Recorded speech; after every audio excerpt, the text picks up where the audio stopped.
Durante 5 años, el hermano y la hermana se encontraron en el mismo apartamento.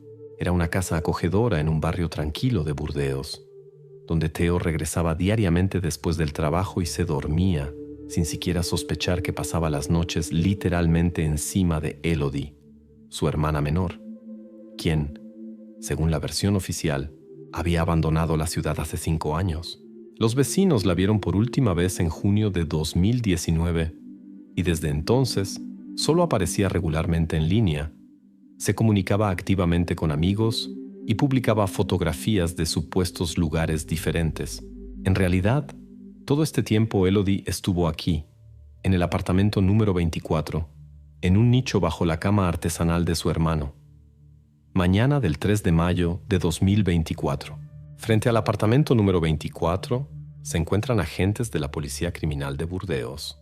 La puerta se abre con orden número BRD 245-0301, emitida por el tribunal después de recibir nueva información sobre la desaparición de Elodie P. Al entrar, la policía inmediatamente nota un mueble inusual en el centro de la habitación. Una cama de madera maciza, hecha a mano, con una plataforma ancha. Inicialmente nada despierta sospechas. Sin embargo, el agente nota un panel ligeramente elevado en la base de la cama, que parece haber sido perturbado recientemente. La apertura de la construcción toma media hora, y este descubrimiento cambia el curso del caso. Dentro del espacio cuidadosamente oculto se encuentran bolsas de polietileno, tratadas con gel de sílice y carbón activado, lo que claramente indica un intento de ocultar cualquier rastro de lo que estaba sucediendo. Después de abrir el embalaje, los especialistas descubren restos de una mujer. Más tarde, la pericia judicial confirma que se trata precisamente de Elodie, quien tenía 29 años cuando la vieron por última vez. Los especialistas forenses afirman que estuvo allí desde junio de 2019. Todos estos años Theo vivió en la misma habitación, sobre este mismo nicho, en completa ignorancia o, posiblemente, en completo conocimiento de lo que se almacenaba debajo de él. La investigación se concentra en las personas más cercanas, el primero bajo estricta atención, Theo P., propietario del apartamento y hermano de Elodie. Es difícil imaginar que una persona pueda vivir varios años lado a lado con tal escondite, sin sospechar de su contenido, pero hasta este momento la policía no tenía ninguna prueba directa para arrestarlo. Vivía tranquilamente, se comunicaba con los vecinos, iba al trabajo e incluso contaba sobre la correspondencia con su hermana, supuestamente viajando por el mundo. El segundo sospechoso inmediatamente se convierte en Alexis R., el exnovio de Elodie. Su relación terminó ruidosa y conflictivamente, y después de la desaparición de Elodie, él repetidamente insinuó sobre secretos de la familia P. en las redes sociales. Estas insinuaciones parecían obvias. Posiblemente él sabía algo importante que se ocultaba detrás de puertas cerradas. Sus mensajes eran lo suficientemente inquietantes como para que la policía comenzara a verificar su versión. La investigación se desplaza bruscamente hacia Alexis. Los policías estudian detalladamente su vida privada, recopilan datos de su actividad en línea y realizan una pericia genética completa. En el apartamento buscan meticulosamente rastros que podrían vincularlo con este terrible descubrimiento. Sin embargo, todos los esfuerzos llevan a un resultado inesperado. Ni una sola célula de Alexis fue encontrada en el polietileno o los restos. Además, según vecinos y colegas, el día de la desaparición de Elodie, él estaba lejos de Burdeos. Los agentes comprenden que la versión con Alexis pierde su fuerza. Esta pista se cierra, obligando a la policía a volver nuevamente a la pregunta principal, al papel del mismo Theo en este asunto. Ahora la investigación pasa al estudio de los detalles de la vida de Theo en los últimos años. Debe explicar cómo su hermana pudo terminar bajo su cama y por qué todo este tiempo mantuvo la apariencia de su vida activa en las redes sociales. Se verifican las cuentas bancarias de Theo, sus rutas, compras y comunicación. La policía pretende averiguar de qué manera pudo ocultar la verdad durante tanto tiempo, viviendo diariamente lado a lado con la principal evidencia, y cómo logró engañar a amigos y familiares de Elodie Sin embargo, a pesar de que todos los hechos y evidencias apuntan directamente a Theo, la policía no se apresura con su arresto. Deben resolver un rompecabezas más complejo. ¿Quién exactamente creaba la actividad en las redes sociales en nombre de Elodie? ¿Quién exactamente mantenía la ilusión de su vida y por qué? Estas preguntas aún permanecen sin respuesta. Y para acercarse a la solución, la policía tendrá que mirar más profundamente en la vida privada y los motivos del hermano de la joven desaparecida. ¿Por qué Alexis durante años insinuó públicamente sobre el sucio secreto de la familia P, si no existen pruebas directas de su implicación? En la mañana del 4 de mayo, los investigadores comenzaron a estudiar más atentamente el pasado de Alexis R., el exnovio de Elodie. El día anterior, la policía había prácticamente excluido su presencia física en el lugar del crimen, pero quedaron preguntas respecto a su extraño comportamiento después de la desaparición de la joven. Alexis era una figura pública en las redes sociales, constantemente haciendo insinuaciones transparentes sobre supuestos oscuros secretos de la familia P. Precisamente esto obligaba a la policía a mantenerlo bajo vigilancia constante. El primer paso de los investigadores fue verificar los datos oficiales del Servicio de Inmigración. Según los informes, Alexis voló de París a Roma el 16 de junio de 2019, el mismo día cuando Elodie fue vista viva por última vez. El vuelo de regreso estaba fechado el 30 de junio del mismo año. La coartada parecía impecable. Estando físicamente en otro país, Alexis no podía estar implicado en los eventos ocurridos en el apartamento del Cours de l'Isère. Sin embargo, en la segunda mitad del día, la investigación obtuvo un extracto bancario de Alexis, en el cual se encontró un detalle preocupante. 3 días después de regresar a Francia, el 3 de julio de 2019, Alexis realizó una compra en uno de los supermercados de Burdeos. Una botella grande de blanqueador. Tal compra en el contexto criminalístico a menudo evidencia un intento de destrucción de evidencias o limpieza del lugar del crimen. Ahora los policías decidieron nuevamente verificar si Alexis no había tenido un papel de cómplice a distancia. Los registros telefónicos confirmaron que el día de la compra del blanqueador Alexis efectivamente estaba en Burdeos. Los policías inmediatamente lo citaron para una conversación.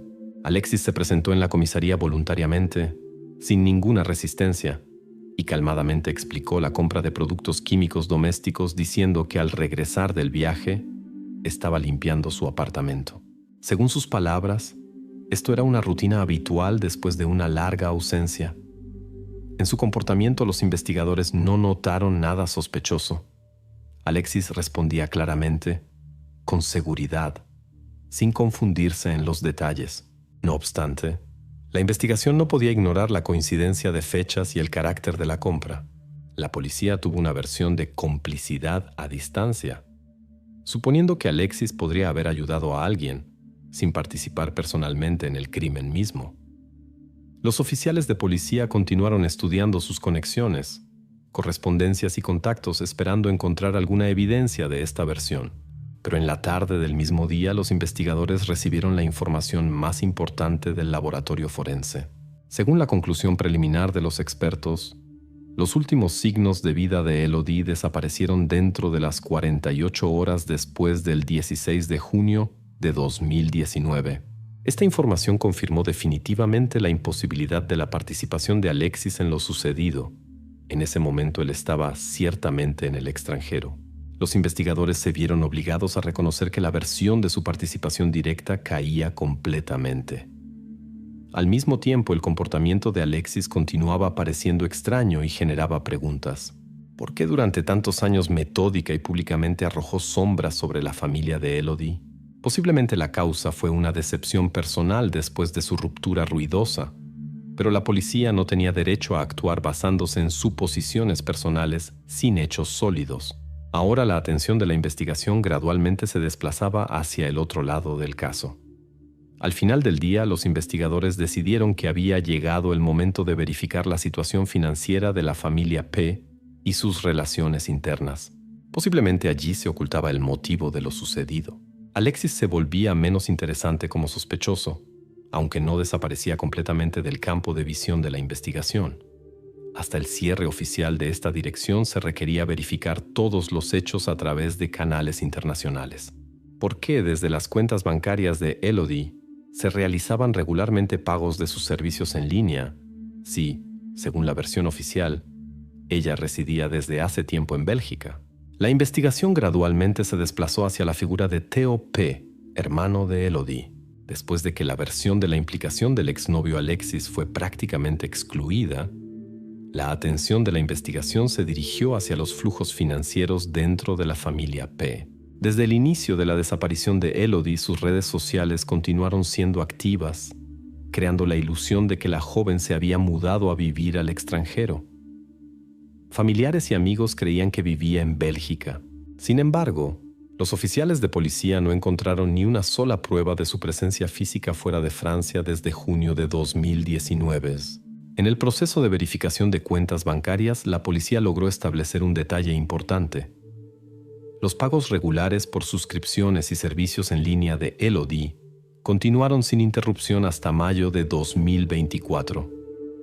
Con una verificación más profunda de direcciones IP, resultó que todas estas transacciones se realizaban directamente desde el apartamento de Theo en el Cours de l'Isère. Ahora se hizo evidente para los investigadores que alguien conscientemente mantenía la ilusión de que la joven vivía una vida normal en otro lugar. La policía comenzó a realizar interrogatorios, citando a Theo varias veces durante el día. A la pregunta sobre los pagos, el hermano respondió simple y calmadamente. Explicó que Elodie supuestamente le había pedido personalmente vigilar sus suscripciones y pagar las facturas, ya que había tenido problemas con su nuevo número de teléfono belga. La verificación de la compañía telefónica mostró algo completamente diferente.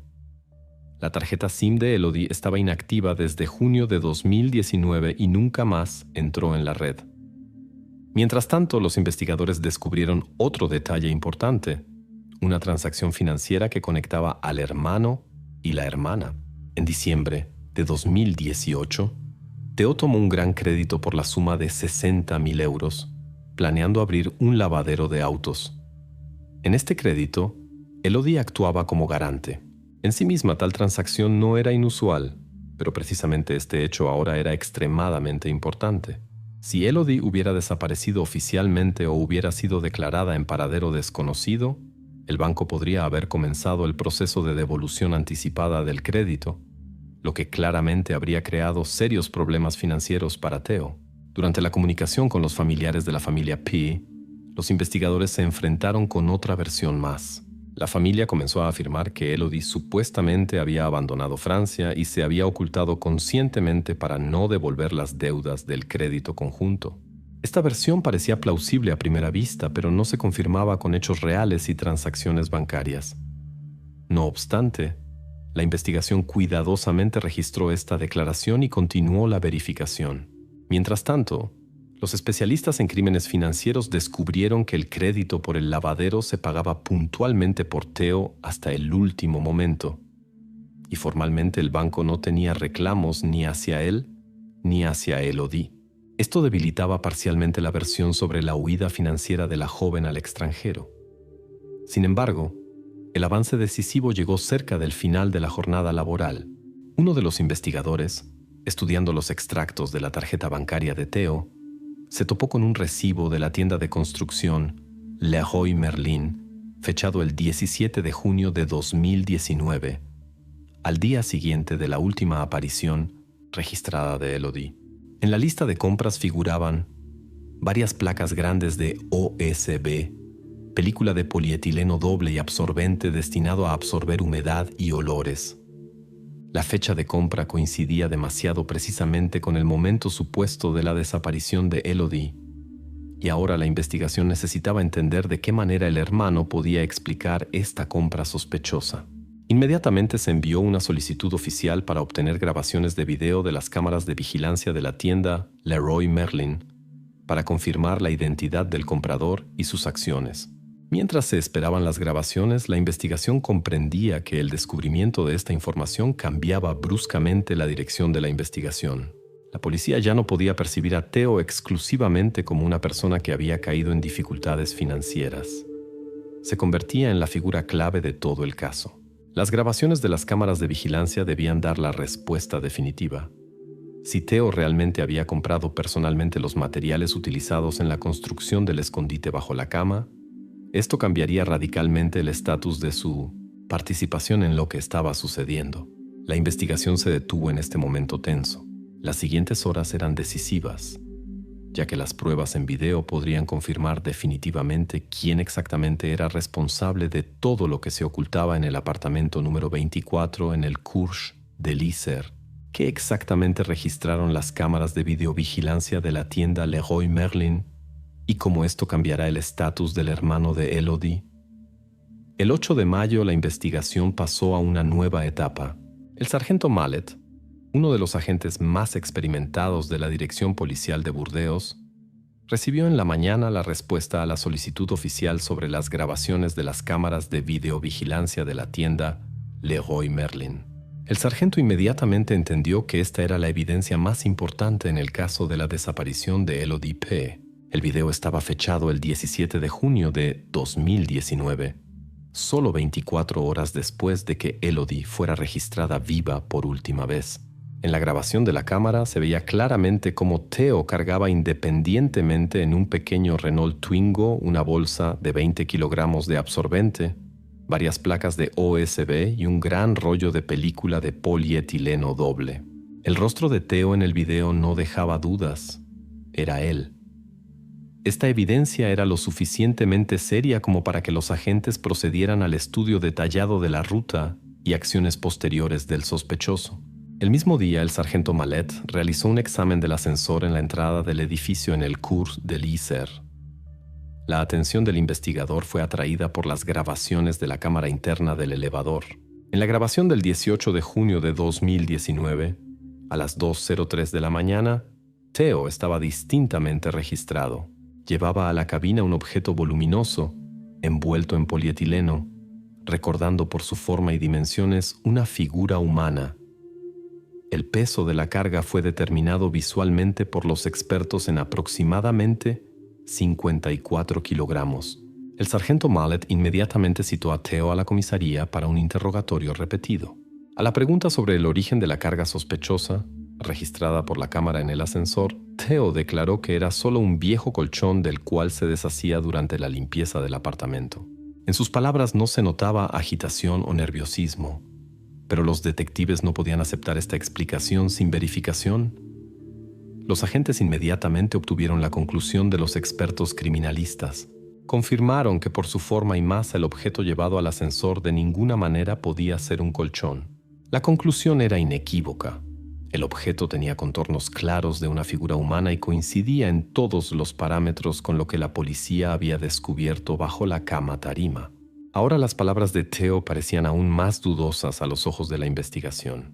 Durante el día, el abogado de Theo y sus familiares intentaron inducir a error a la investigación, afirmando que todos los materiales de construcción adquiridos estaban destinados a la reparación de la logia. Por algún tiempo esta versión efectivamente podía parecer convincente. Sin embargo, los testimonios de los vecinos y el examen de la logia misma en el apartamento número 24 excluyeron completamente la necesidad de tal reparación, lo que significaba el cierre de otra pista falsa más. Hacia la tarde, los investigadores recibieron un certificado oficial de Interpol. Las dudas que aún quedaban respecto al papel del exnovio de Elodie, Alexis R., ahora fueron definitivamente disipadas. Se confirmó oficialmente que Alexis efectivamente se encontraba en Italia en los días cuando ocurrió lo irreparable. Así, esta pista falsa se cerraba definitiva e irrevocablemente. Ahora toda la atención estaba enfocada exclusivamente en Theo y sus acciones. Los investigadores, convencidos de la falsedad de las versiones anteriores, tomaron la decisión de estudiar más profundamente la personalidad del mismo Theo. La policía decidió encargar un retrato psicológico del sospechoso para entender sus verdaderos motivos y posibles causas internas que podrían haber llevado a tales acciones. Por ahora no sabían con certeza qué exactamente lo movía, pero entendían que la revelación de esta información podría definitivamente aclarar todas las circunstancias del caso. Ahora los investigadores esperaban la conclusión psicológica. La personalidad de Theo, que anteriormente no había atraído la atención de la policía, ahora se convirtió en el objeto principal de estudio. Los investigadores esperaban que el retrato psicológico revelara las verdaderas causas del comportamiento del hermano de Elodie y explicara cómo pudo, durante tanto tiempo, llevar una doble vida, ocultando eventos que ocurrían directamente bajo sus pies. ¿Cómo pudo Theo durante 5 años llevar una vida cotidiana en el apartamento, sabiendo que allí estaban ocultos los restos de su hermana, y al mismo tiempo no delatarse de ninguna manera? Hacia mediados de mayo, la atención de la investigación se enfocó definitivamente en la personalidad de Theo P. Los policías ya se habían asegurado de que precisamente él adquiría los materiales utilizados para crear el escondite, y precisamente él llevaba al apartamento el paquete sospechoso en junio de 2019. Ahora enfrentaban una tarea más compleja: entender cómo una persona podía llevar una vida tan medida cuando diariamente regresaba a casa y se acostaba a dormir sobre un terrible secreto, oculto directamente debajo de él. Los investigadores solicitaron la documentación médica de Theo y recibieron una respuesta inesperada que podía arrojar luz sobre muchos detalles de su comportamiento. Según la historia clínica, ya en 2017 se había diagnosticado en Theo ansiedad generalizada y se habían registrado rasgos obsesivos de personalidad. En las conclusiones médicas se hablaba de su tendencia obsesiva al orden, planificación y aspiración a controlar cada detalle de su vida. Tal diagnóstico podía explicar la meticulosidad de Theo en la organización del escondite y la metodicidad de las acciones, pero no explicaba el cálculo frío y reflexivo con el cual durante años ocultó lo que estaba sucediendo. Los detectives realizaron un examen adicional de documentos financieros y revelaron otro hecho inquietante más. Desde 2020 hasta 2023, Theo adquiría regularmente absorbentes de humedad y medios desecantes especiales. Se conservaron los recibos que confirmaban estas compras. Esto significaba que no solo había creado un escondite, sino que también vigilaba constantemente para que nada delatara su presencia en el apartamento. Era evidente que él era consciente de la necesidad de controlar el estado de lo que estaba oculto bajo la cama.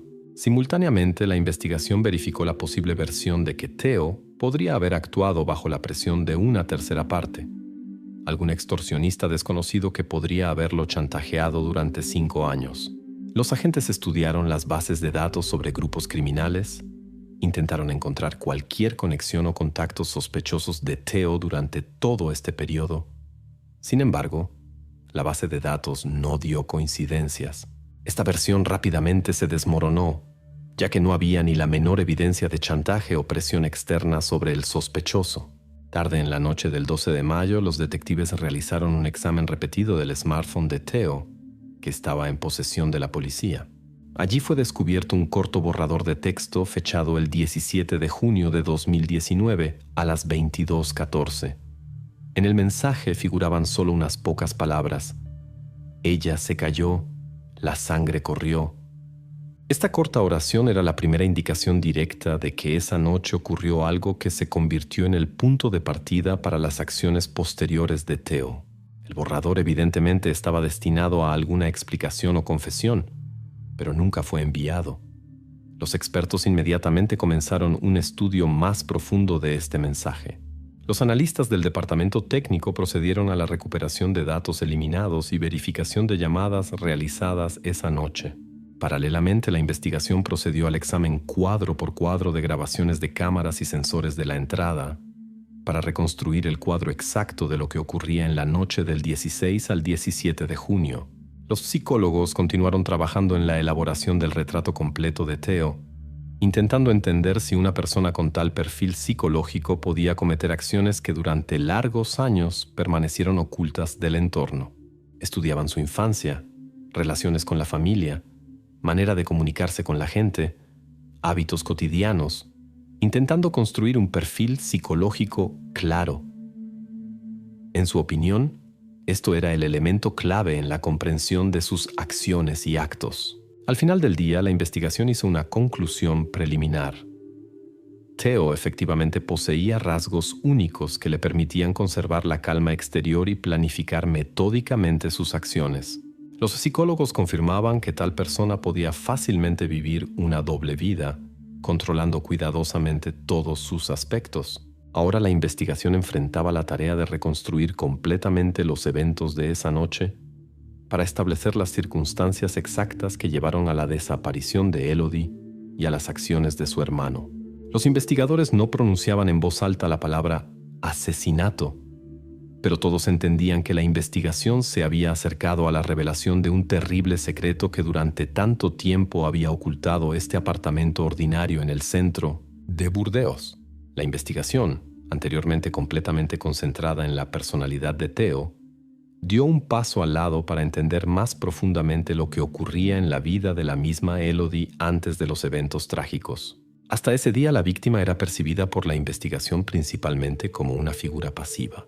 Ahora la policía pretendía arrojar luz sobre sus propios motivos, temores y acciones que posiblemente se convirtieron en el catalizador de los eventos de esa noche de junio.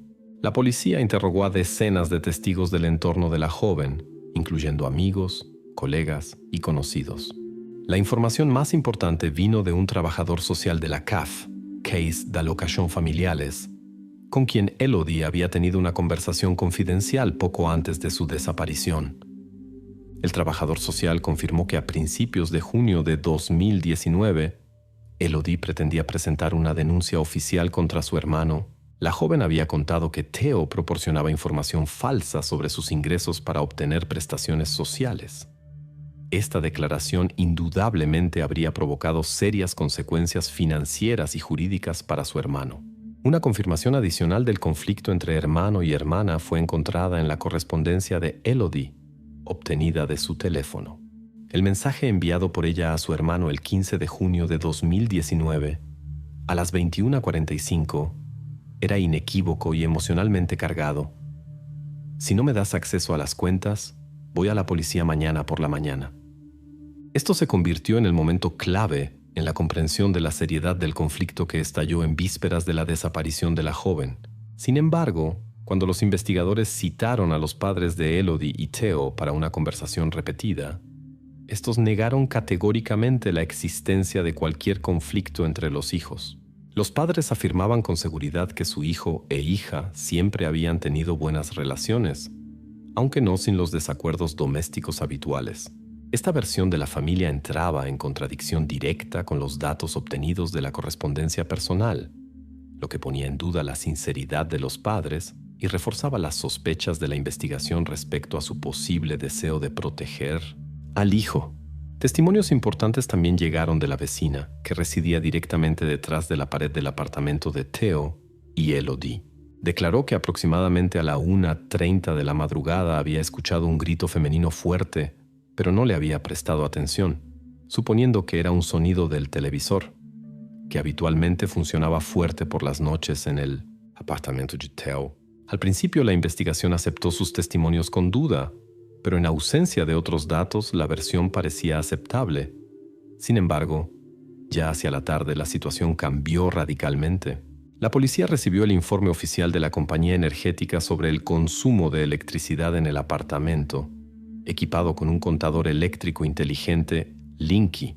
Según los datos del informe, en el periodo de la 1 a las 2 de la madrugada del 16 de junio de 2019, el consumo de electricidad en el apartamento de Theo caía bruscamente al nivel base, correspondiente a un televisor apagado y número mínimo de aparatos domésticos. Esto significaba que las palabras de la vecina sobre el televisor funcionando fuerte probablemente eran falsas, o ella había interpretado mal lo que había escuchado. La situación descrita por la vecina no coincidía con los datos técnicos, que ahora se convertían en una fuente confiable de información. Los expertos, analizando los datos energéticos, inmediatamente transmitieron toda la información al experto médico-legal, quien ahora debía determinar lo más precisamente posible los marcos temporales de lo ocurrido con Elodie. Las indicaciones del contador eléctrico daban una base precisa y objetiva para entender los eventos reales en el apartamento en esos minutos cuando resonó ese grito inquietante. Las siguientes 24 horas la investigación las dedicó a la preparación de la conclusión médica, basada en los nuevos datos obtenidos. La policía entendía que ahora la cronología de la noche del 15 al 16 de junio se convertía en el factor clave en el caso. Precisamente la pericia médica debía confirmar o refutar definitivamente todas las versiones y establecer hasta qué punto los testimonios de los testigos y los datos técnicos obtenidos correspondían al cuadro real de los eventos. La pericia psicológica de Elodie también continuaba paralelamente. Los especialistas intentaban entender qué exactamente podría haber asustado a la joven hasta tal punto que decidió ir a la policía contra su propio hermano. Se hacía evidente que el conflicto financiero alrededor del crédito y las prestaciones sociales posiblemente era solo la causa superficial, bajo la cual se ocultaban motivos más profundos y serios. ¿Fue la muerte de Elodie resultado de un accidente trágico o las acciones fueron intencionales? 5 meses después del descubrimiento del terrible hallazgo bajo la cama en el apartamento del Cours de l'Isère, la investigación se acercó a la fase final. En octubre, el médico legista, Dr. Lachaud, presentó oficialmente el informe final sobre las causas y circunstancias de la muerte de Elodie P. Este documento debía aportar claridad definitiva en los eventos de la noche del 15 al 16 de junio de 2019. Dr. Lachaud comenzó su intervención con una descripción detallada de las pericias realizadas. Las investigaciones médicas confirmaron que la joven había recibido un traumatismo craneal causado por un objeto contundente o un golpe fuerte contra una superficie dura. El carácter y localización de los daños correspondían a una caída, pero, según la opinión del médico legista, este daño en sí mismo no era letal. El traumatismo mismo no habría sido crítico, si no hubieran sido las acciones posteriores que fueron emprendidas inmediatamente después de lo sucedido. Dr. Lachaud dedicó atención especial a la investigación detallada del embalaje en el cual fueron encontrados los restos de Elodie. En la soldadura térmica interna de la bolsa de polietileno, los criminalistas descubrieron una partícula microscópica de plástico, en la cual se conservaron rastros de sudor, conteniendo ADN que coincidía completamente con la muestra de Theo. Estos datos confirmaron que precisamente el hermano se ocupaba del embalaje directamente en el momento de la tragedia. Las huellas dactilares parcialmente conservadas en la bolsa también fueron analizadas. Sin embargo, eran insuficientes para una identificación inequívoca. A través de su abogado, Theo intentó presentar una explicación alternativa de lo sucedido. Afirmaba que después de la caída de Elodie, le había puesto en la cabeza una bolsa de polietileno con hielo para detener la hemorragia y aliviar el estado hasta la llegada de los médicos que supuestamente se proponía llamar más tarde. Inicialmente esta explicación parecía plausible, por lo que la investigación no se apresuraba a excluir completamente esta versión sin verificación adicional. Sin embargo, las investigaciones posteriores refutaron la declaración de Theo. Dentro de la bolsa fueron descubiertas microfibras específicas del embalaje de vegetales congelados, habitualmente utilizados en el hogar como compresa fría. Los expertos confirmaron que en el momento de aplicar la bolsa en el rostro de la joven no contenía hielo, y los vegetales habían sido extraídos anteriormente. Este hecho destruía completamente la versión de Theo sobre sus supuestas buenas intenciones. Dr. Lachaud subrayó que precisamente la compresión posterior por la bolsa de polietileno se convirtió en el factor fatal. El traumatismo craneal en sí mismo probablemente no habría sido la causa de la muerte, si no hubieran sido emprendidas otras acciones, llevando a la imposibilidad de respirar.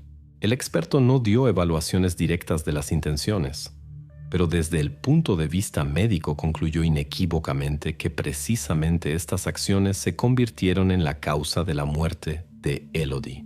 En el fondo del informe presentado, la investigación realizó una verificación adicional del estado psicológico de Theo en ese momento. Los materiales previamente recopilados testimoniaban que Theo siempre actuaba de manera extremadamente calculada, lo que no correspondía a la hipótesis de pánico accidental. Así, el informe de Dr. Lachaud reforzaba sustancialmente la posición de la acusación. A la luz de las nuevas evidencias, el fiscal comenzó activamente a preparar el acta de acusación oficial contra Theo. Todas las circunstancias, detalles y evidencias ahora apuntaban claramente hacia su participación directa y acciones conscientes después de lo sucedido. Aunque Dr. Lachaud evitaba prudentemente las acusaciones directas, sus conclusiones no dejaban a la investigación espacio para explicaciones alternativas.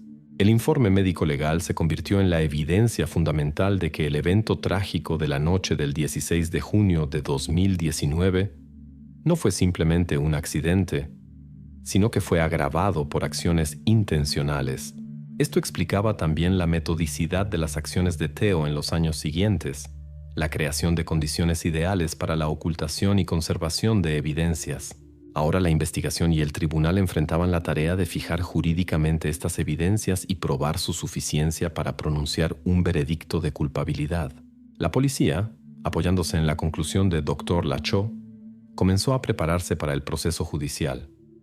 La defensa de Theo, por el contrario, construía una línea de argumentos, intentando reducir al máximo el grado de su responsabilidad. Llegaba la fase final de la larga y compleja investigación, que había comenzado con un descubrimiento que parecía a primera vista absurdo y terrible bajo la cama en un apartamento tranquilo del Cours de l'Isère. ¿Se decidirá Theo finalmente a revelar completamente los detalles de lo que pasó en la noche del 16 de junio de 2019? El 10 de febrero de 2025 en Burdeos se desarrollaba una de las audiencias judiciales más esperadas de los últimos años.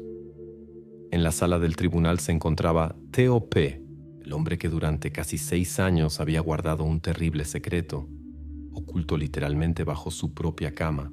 Exteriormente parecía calmado y contenido, pero todos los presentes sabían que este proceso se había convertido en la culminación de una larga y dolorosa investigación, que había reunido cientos de evidencias y hechos. La investigación y el tribunal, apoyándose en las evidencias recopiladas, se esforzaban por determinar inequívocamente su culpabilidad. La fiscalía presentó los resultados de la pericia acústica, realizada en la entrada del edificio del Cours de l'Isère. Según la conclusión de los expertos, el sonido que resonó a la 1:30 de la madrugada del 16 de junio efectivamente podía ser tomado por un grito femenino, especialmente en condiciones de silencio completo. Esto confirmaba las palabras de la vecina, quien anteriormente había escuchado un sonido semejante, aunque interpretó mal su fuente. Adicionalmente, los datos eléctricos del contador Linky mostraron irrefutablemente que el televisor y otros aparatos ruidosos en el apartamento en ese momento estaban apagados. Además de la acústica, también fueron presentados los datos de las cámaras de la entrada. El análisis de las grabaciones confirmó que en el período de las 00 a las 4:00 de la madrugada, nadie, excepto Theo, había entrado o salido del apartamento. En las imágenes de video parecía calmado, aunque era evidente que los eventos dentro del apartamento eran dramáticos y requerían explicación detallada. La defensa intentó proponer una versión alternativa, declarando que teóricamente una persona externa podría haber penetrado y salido del apartamento por la ventana, evitando las cámaras de vigilancia. Para verificar esta hipótesis, la investigación invitó a bomberos, quienes demostraron detalladamente al tribunal la imposibilidad completa de tal maniobra sin dejar rastros. La altura de la ventana y la ubicación del toldo de basura debajo hacían esta variante completamente irrealista. Así, la versión de un posible ladrón que supuestamente atacó a Elodie y desapareció por la ventana se derrumbó definitivamente. Ningún detalle en la investigación confirmaba la participación de una persona externa. La policía anteriormente ya había verificado todos los contactos y desplazamientos de personas capaces de penetrar en el apartamento, y todas estas hipótesis habían sido cerradas. Quedaba solo una persona cuya presencia en el apartamento esa noche no generaba dudas: el mismo Theo. A lo largo de la audiencia judicial, Theo conservaba una calma sorprendente. Sin embargo, su defensa perdía cada vez más posiciones ante la evidencia de las pruebas presentadas. Los psicólogos judiciales notaron separadamente que el comportamiento del acusado correspondía completamente a su perfil psíquico, caracterizado por la obsesividad y ansiedad, previamente reveladas en el curso de la investigación. Según las palabras de los especialistas, esto podía explicar su sangre fría en circunstancias cuando la mayoría de las personas habrían experimentado pánico. No obstante, a medida que el fiscal presentaba las evidencias y las conclusiones del tribunal se volvían cada vez más inequívocas, la tensión en Theo se hacía más notable. Parecía que se daba cuenta de que su posición se volvía desesperada y que la negación ya no podía ayudarlo a evitar un veredicto de culpabilidad. Finalmente, en pleno apogeo de la audiencia judicial, Teo inesperadamente pidió interrumpir el examen del caso. Toda la sala se quedó inmóvil en espera, cuando el acusado pronunció lenta y cautelosamente: «Si digo todo, ¿pueden reducir la condena?». Esta declaración provocó sorpresa y shock silencioso en la sala del tribunal. Nadie esperaba tal movimiento de su parte, considerando su silencio obstinado durante toda la investigación. El juez ordenó anunciar un pequeño receso para discutir la propuesta de Teo. Los abogados y el fiscal rápidamente se retiraron para consultas, mientras el mismo acusado permanecía calmadamente en su lugar, mirando hacia adelante. Parecía que esta era precisamente la decisión que había evitado durante largos años: contar lo que realmente había pasado esa noche cuando la vida de Elodie se interrumpió. Ahora llegaba para el tribunal un momento crítico. Todos los presentes entendían que de las palabras posteriores de Teo dependería la comprensión final de los motivos y circunstancias de lo ocurrido. El tribunal decidió aceptar su confesión solo en el marco de la siguiente sesión, para dar la posibilidad de preparar los procedimientos jurídicos necesarios y proteger los derechos de todos los participantes del proceso. La sesión del tribunal del 14 de marzo de 2025 comenzó exactamente a las 10 de la mañana. En la sala no había lugares libres. Periodistas, familiares y observadores seguían atentamente cada palabra de Teo, quien había decidido contar completamente lo que pasó esa noche fatal del 16 de junio de 2019. Teo hablaba lentamente, pero claramente. Según sus palabras, la tarde antes de la tragedia había ocurrido un conflicto serio entre él y Elodie por una cuestión financiera. Su hermana le había presentado un documento bancario, confirmando que sin su firma su línea de crédito y cuentas serían inmediatamente congeladas. Las emociones se intensificaban, y en algún momento Elodie bruscamente arrojó este informe directamente al rostro de Teo. Él instintivamente se defendió y accidentalmente empujó a su hermana. Perdiendo el equilibrio, ella se golpeó la cabeza contra el marco de la puerta. Teo explicó detalladamente que vio sangre y se asustó, después de lo cual emprendió un intento inconsciente de detener su propagación. Para que la sangre no cayera en el piso y muebles, agarró una bolsa de polietileno, aplicándola en la cabeza de su hermana. Pero en el pánico no se daba cuenta de que así le cortaba el acceso al aire. Solo después de algún tiempo, notando la ausencia de respiración, Teo entendió que había ocurrido lo irreparable. Temiendo las consecuencias y la bancarrota, decidió ocultar el hecho de la muerte de Elodie a cualquier precio. Los representantes de la acusación verificaron meticulosamente, paso a paso, cada detalle de la confesión. El recibo fechado el 17 de junio de 2019 mostró la compra de materiales necesarios para crear el escondite. Las pericias del polietileno confirmaron la presencia de sudor de Teo. Su ADN fue encontrado directamente dentro de la costura del embalaje. Los absorbentes comprados por él explicaban la ausencia de cualquier olor sospechoso en el apartamento durante casi 5 años. Los rastros electrónicos, revelados por los expertos en cibercrímenes, probaron que precisamente Teo pagaba regularmente las suscripciones y servicios en nombre de Elodie desde su propia dirección IP para mantener la ilusión de su vida en Bélgica. La tarjeta SIM de la joven misma permanecía inactiva desde la noche de su desaparición, confirmando la ausencia de cualquier participación física de su parte. El video de las cámaras del ascensor y entrada del edificio confirmó definitivamente que precisamente él trasladaba un paquete voluminoso al apartamento en la noche después de la tragedia. Los abogados de Teo insistían obstinadamente en la no premeditación de las acciones, insistiendo en el estado de pánico después del accidente. Se esforzaban por convencer al tribunal de que todo lo sucedido era un accidente trágico. Sin embargo, el fiscal presentó al tribunal una evidencia importante: un SMS del banco que llegó al teléfono de Teo la tarde del 15 de junio. En él claramente se comunicaba la posible congelación de todas sus cuentas sin la firma de Elodie. Este era el motivo clave que explicaba la voluntad de ocultar la muerte de su hermana. Este aspecto financiero resultó decisivo a los ojos del tribunal, refutando la versión de pánico accidental y subrayando la conciencia de las acciones del acusado. El tribunal se retiró para una corta deliberación, después de lo cual el presidente anunció el veredicto definitivo. Theo P. fue reconocido culpable según 2 artículos: asesinato intencional y ocultación de lo sucedido. El tribunal decidió condenarlo a 22 años de privación de libertad con encarcelamiento inmediato.